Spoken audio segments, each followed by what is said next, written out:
Balitang-balita ang pamimigay umano ng ayuda ni Unkabogable star at It's Showtime host Vice Ganda sa maaapektuhang staff ng kanilang show kung sakaling hindi umubra ang pag-apela ng pamunuan ng show at ABS-CBN sa 12 erang day suspension ng Movie and Television Review and Classification Board o MTRCB.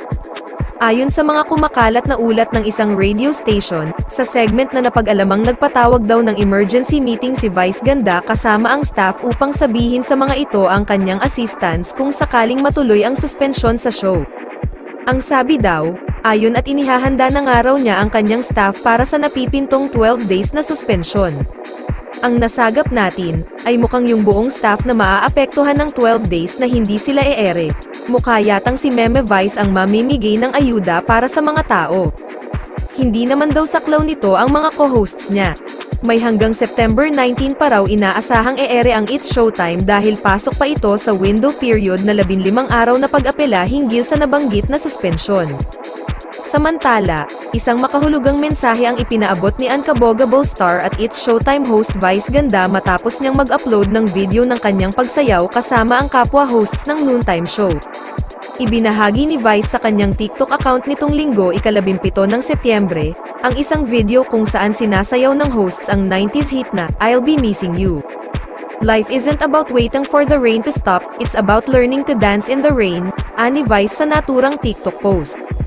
And we dance together as a family, dagdag pa niya. Matatanda ang pinatawan ng Movie and Television Review and Classification Board kamakailan ang It's Showtime ng 12 erang days suspension kaugnay ng pagkain ni Vice at Ayon Perez ng icing ng cake sa segment na Isip Bata, noong Hulyo. Samantala, wala pang tugon, kumpirmasyon, o pahayag si Vice Ganda o ang pamunuan ng It's Showtime o ABS-CBN tungkol dito. Sa apela pa raw, ang ABS-CBN sa naging pagpataw na 12 erang days suspension sa noontime show na It's Showtime, ayon sa inilabas nilang opisyal na pahayag nito. Nakasaad sa ikalawang talata ng kanilang opisyal na pahayag, "We will submit a motion for reconsideration as we humbly maintain that there was no violation of pertinent law. We are also committed to working with the MTRCB to ensure that It's Showtime can continue to bring joy and entertainment to our noontime viewers." Nagpasalamat din ang ABS-CBN sa madlang people dahil sa patuloy na pagbuhos ng suporta sa nabanggit na noontime show.